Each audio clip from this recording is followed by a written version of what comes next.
choose our socks for success in all endeavors. Fortunes rises from the heel, and good luck for life. Good morning. Today is Wednesday, January 22, 2025.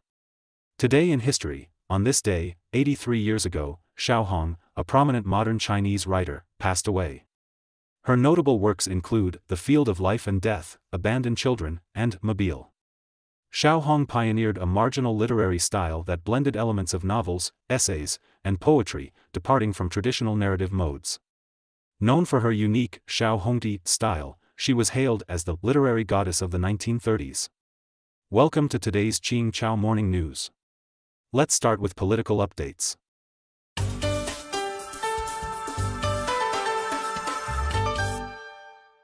Croatian President Milanović re-elected. Agence France-Presse reported that Croatian President Milanović recently defeated his conservative opponent in the presidential runoff, securing his second term. While the Croatian president holds a ceremonial position with no veto power over laws, he plays a role in foreign policy, defense, and security matters.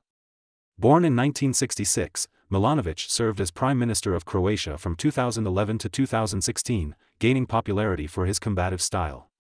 In recent years, he has increasingly used aggressive populist rhetoric, attacking EU and local officials. He has clashed with Prime Minister Plenković over foreign and public policy, with frequent insults exchanged between the two.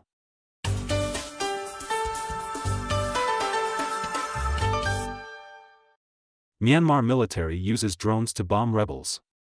According to reports from Myanmar, government forces recently used drones to carry out precise airstrikes against anti-junta armed groups.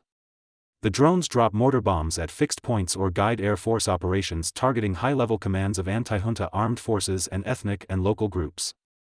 A Myanmar army officer stated that their forces faced significant challenges due to their technological weaknesses. In response, the rebels, who lost military outposts to drone bombings, have begun using drones to retaliate.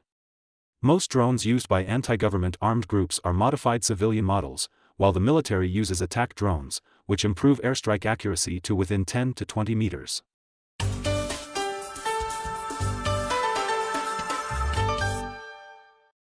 Korean kimchi exports hit record high in volume and value.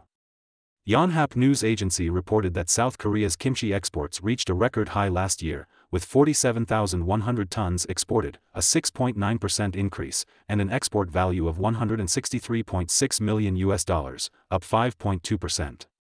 Korean kimchi, made from fermented vegetables, mainly cabbage, with seasonings like chili pepper, garlic, and ginger, was designated by UNESCO as a World Intangible Cultural Heritage in 2013.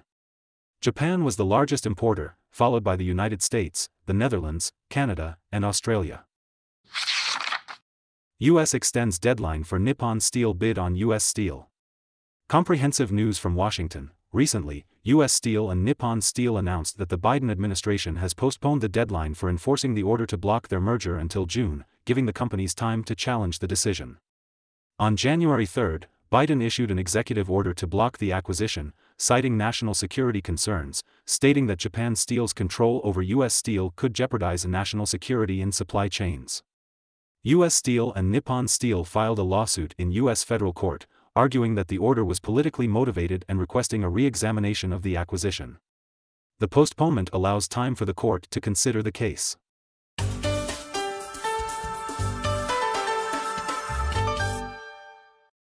Rare tram tunnel collision occurs in France.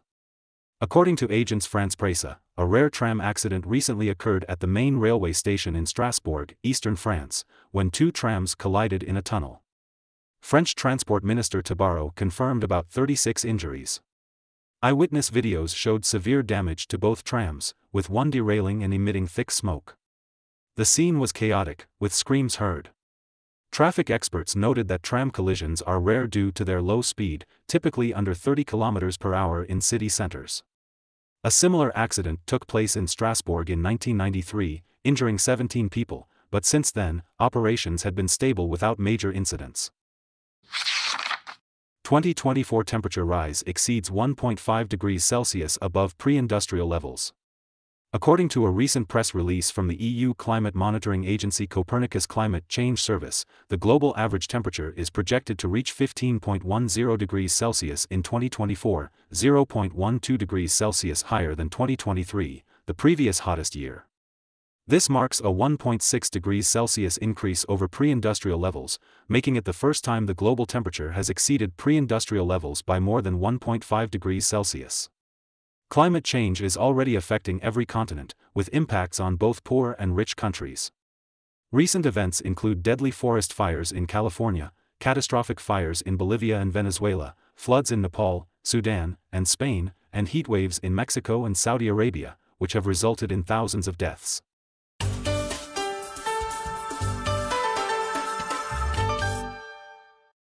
Nobel Peace Laureate calls for support of women's education. According to Reuters, Malala Yousafzai, the youngest Nobel Peace Prize laureate, recently spoke at the Global Summit on Girls' Education in Islamic Countries hosted by Pakistan. She urged Islamic leaders not to legitimize the Afghan Taliban government and to oppose its restrictions on female education. Malala also called on world leaders to support recognizing gender segregation as a crime against humanity under international criminal law. Malala co-founded the Malala Fund with her father, a teacher in Pakistan's Swat Valley. The fund has invested millions to address the plight of 120 million out-of-school girls globally. Pakistan faces economic hardships, with millions in poverty and over a third of children out of school. In Afghanistan, the Taliban's return to power has brought strict Islamic laws, including bans on girls attending secondary schools and universities. According to the Wall Street Journal, the yield on the 10-year U.S. Treasury note recently surged to 4.762%. That's all for today's Ching Chow Morning News. Thanks for watching. Join us at the same time tomorrow.